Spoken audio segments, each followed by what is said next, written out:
ചെയ്തിട്ടുണ്ട്. പക്ഷെ അതിനൊന്നും എനിക്ക് ഒരു റിഗ്രറ്റും ഇല്ല.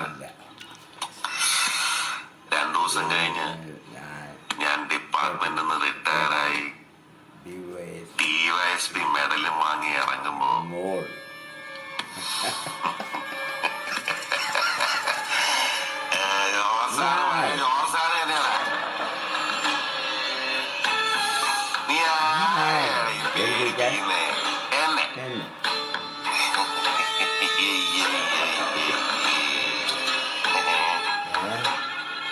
നിന്നെ കാണാൻ ജോർജ് സാർ ഇവിടെ വന്നിട്ടുണ്ട്. നിന്റെ മുമ്പില് ജോർജ് സാർ ഇങ്ങനെ നിൽക്കുന്നുണ്ടേലേ, നീ ജോർജ് സാറിനെ ഇനിയും മനസ്സിലാക്കിയിട്ടില്ല. ശരിയല്ലേ?